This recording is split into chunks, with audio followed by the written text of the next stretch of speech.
जय भीम दोस्तों आइए एक बार फिर से आप सभी लोगों का हमारे YouTube चैनल पर हार्दिक स्वागत है। दोस्तों आज के इस वीडियो में हम आपसे बात करेंगे 5 राज्यों में जो विधानसभा के चुनाव हो रहे हैं उसके फाइनल ओपिनियन पोल के ऊपर।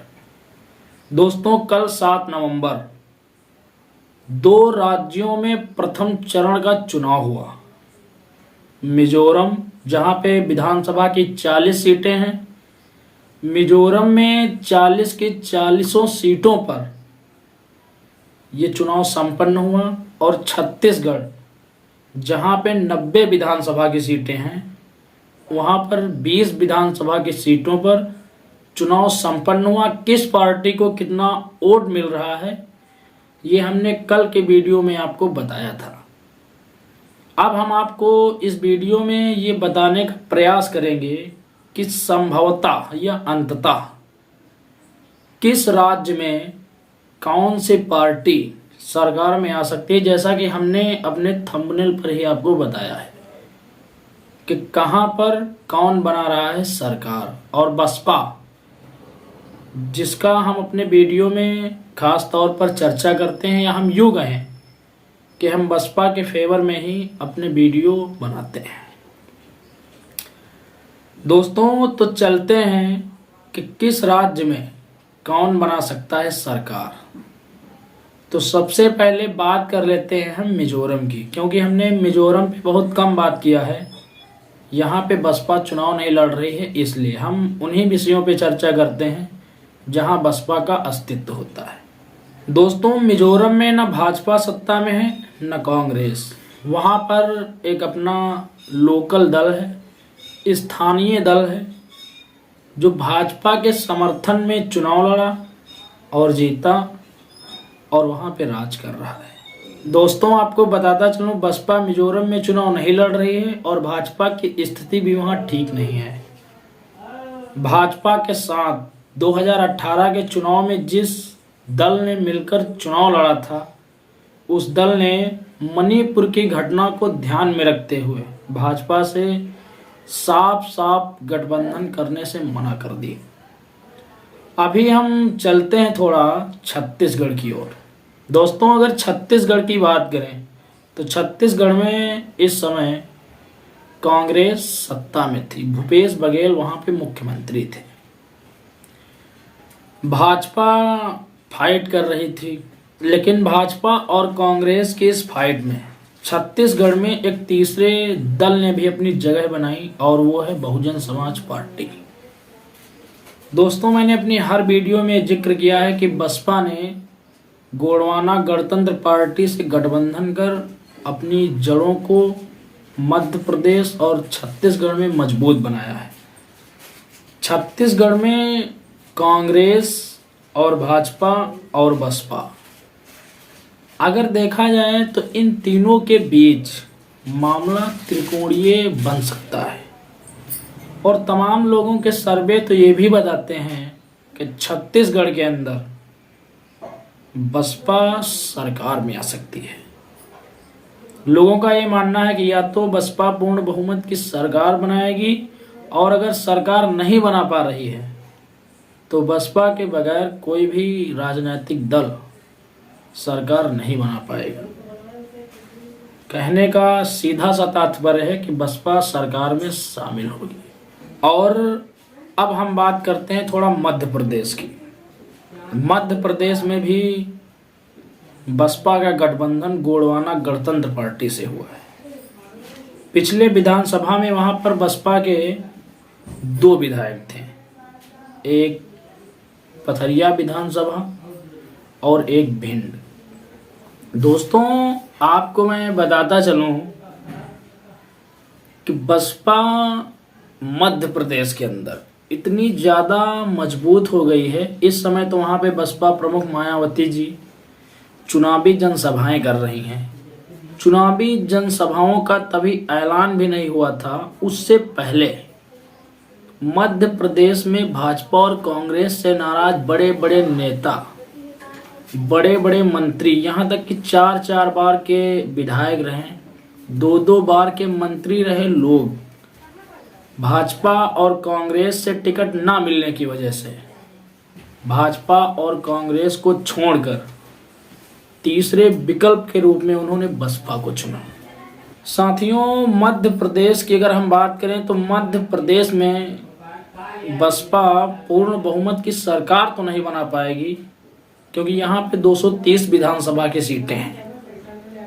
साथियों, आपको बताता चलूं, मध्य प्रदेश के अंदर बसपा सरकार में शामिल हो सकती है। ये मध्य प्रदेश के लोगों का मानना है। मध्य प्रदेश के लोगों का सीधा सा कहना है कि इस बार बसपा मध्य प्रदेश की सरकार में शामिल होगी। साथियों, अब हम बात कर लेते हैं थोड़ा राजस्थान की। साथियों, आपको बताता चलूं, राजस्थान में टोटल 200 विधानसभा की सीटें हैं और यहाँ पर बहुमत पाने के लिए 101 सीटों की आवश्यकता होती है। आपको जानकर ये हैरानी होगी कि 2018 के चुनाव में कांग्रेस को यहाँ पे 100 सीटें मिली थी, बसपा को 6 सीटें मिली थी।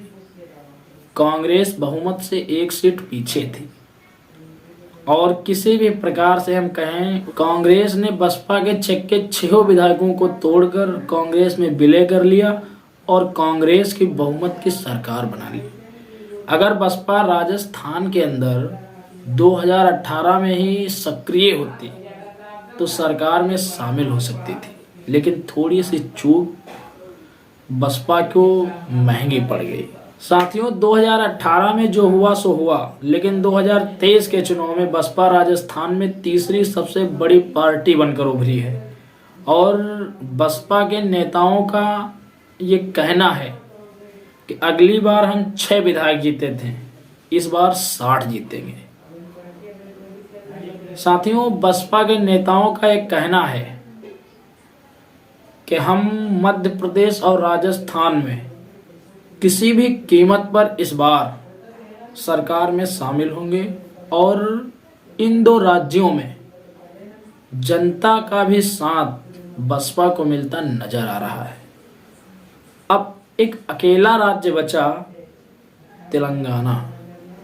साथियों, तेलंगाना पर ज़्यादा बोलने की ज़रूरत ही नहीं है, क्योंकि तेलंगाना में आरएस परवीन ने बसपा क्या ज्वाइन की, मानो बसपा के लिए वो कहावत है, सोने पे सुहागा हो गया। बसपा आरएस परवीन के नेतृत्व में तेलंगाना में बहुत ही सर्वश्रेष्ठ परफॉर्मेंस दे रही है और तेलंगाना की जनता का अटैचमेंट किसी न किसी तरीके से आरएस परवीन कुमार से है, क्योंकि आरएस परवीन जिस समय आईपीएस थे उस समय उन्होंने तेलंगाना की शिक्षा व्यवस्था के लिए बहुत काम किए। स्कूलों का सुदृढ़ीकरण करवाया, स्कूलों में इंग्लिश मीडियम की शिक्षा अवेलेबल करवाई।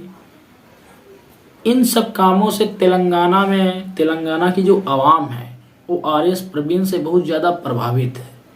और दोस्तों, हो या ना हो, जब से बसपा ने तेलंगाना के अंदर आरएस परवीन को मुख्यमंत्री पद का उम्मीदवार घोषित किया है, तब से तेलंगाना में बीआरएस के चीफ केसीआर, जो इस समय तेलंगाना के मुख्यमंत्री हैं, और दलितों को लुभाने के लिए उन्होंने तेलंगाना के हैदराबाद में बाबा साहब अम्बेडकर की 125 फीट ऊंची प्रतिमा लगवाई।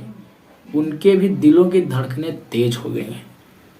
तमाम राजनीतिक विशेषज्ञों का तो ये मानना है कि तेलंगाना में बहुजन समाज पार्टी पूर्ण बहुमत की सरकार बनाएगी। ये बसपा के पदाधिकारी लोग डंके की चोट पे तेलंगाना के अंदर कह रहे हैं कि तेलंगाना में आरएस परवीन के नेतृत्व में बसपा बहुमत को पार करेगी। दोस्तों, आपको बताता चलो, तेलंगाना में विधानसभा की 119 सीटें हैं। यहाँ पे बहुमत में आने के लिए 60 सीटों की आवश्यकता है और तेलंगाना में हो ना हो, बसपा के नेतृत्व में ही सरकार बनेगी, ऐसी संभावनाएं नजर आ रही हैं। आकलन से एकदम स्पष्ट पता चलता है कि इन 4 राज्यों में कोई भी दल बगैर बसपा के या किसी बहुजन दल के अपनी सरकार नहीं बना पाएगा। क्योंकि मध्य प्रदेश के अंदर चंद्रशेखर आज़ाद की पार्टी के भी जो उम्मीदवार हैं वो लोग अपनी रोड शो में 1-1 लाख लोगों को साथ में लेकर रैलियां कर रहे हैं। जब 1 लाख लोग दोस्तों रैलियों में घूम रहे हैं तो आप जरा सोच के देखिए उस उम्मीदवार को कितनी ज़्यादा वोटें मिलेंगी। क्या उस सीट पर बहुजन उम्मीदवार को कोई हरा पाएगा?